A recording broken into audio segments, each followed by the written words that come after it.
Greetings, my friends.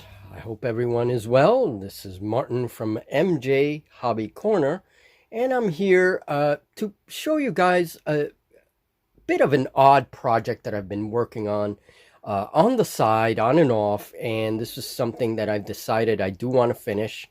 And, well, I have part of it here, and part of it is drying. There's another piece to this board that's drying. Now, this is a hex board. And for many years, I played hex war games when there was a period of time when I didn't have access to my models. And so I did a lot of hex war gaming. And these were free print and play war games that you can get online. I still have a lot of the digital files for those games. And some of them were really, really good. And I had a lot of fun with that, especially solo gaming, right?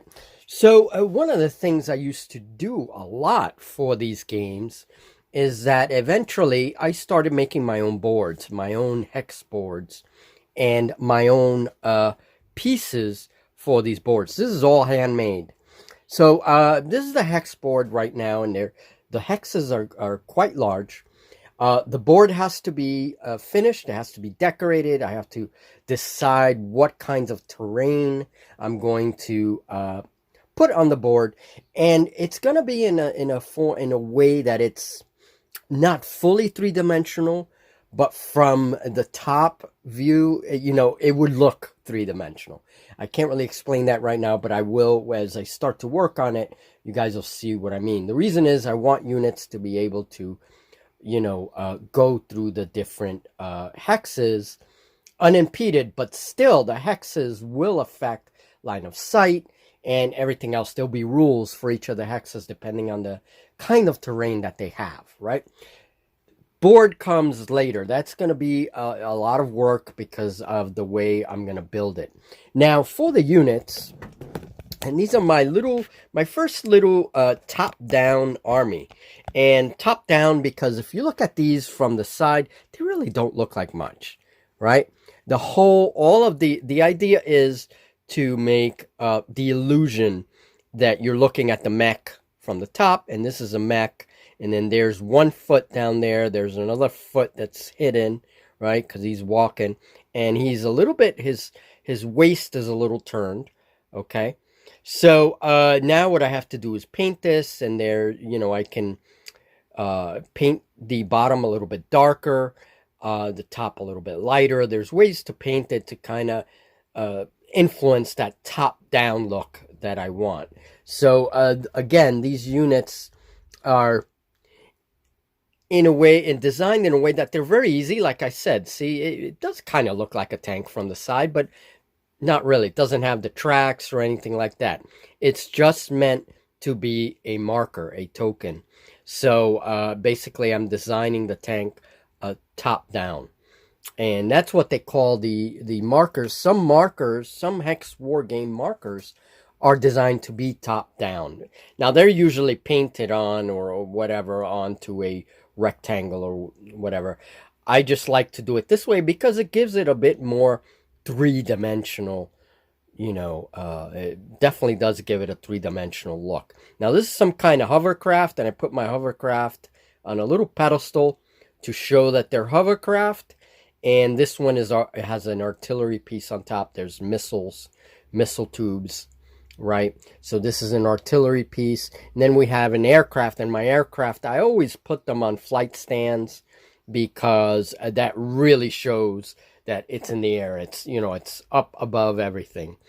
And so that's some kind of aircraft. I'm going to be painting all that and adding details. And these are all polyurethane. And that's the trick to this foam thing, is that it's all polyurethane, and then once everything dries, I can paint it and start highlighting all the details that I score in with a pencil, actually.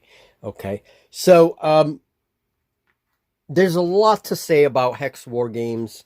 One of the things I really love about hex war games is that they are very strategic, very tactical. There's a lot of strategy to them. So what I usually do when I design boards like this is I usually make my own homebrew rules.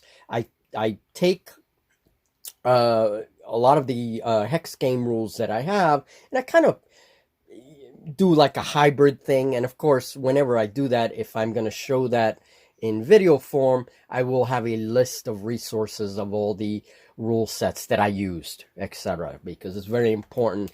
Any idea that I use to kind of for a homebrew or whatever, if it's somebody else's, it has to be given as a source. So I will do that once I decide what kinds of rules we're going to use for this. So this is a homebrew hex war game.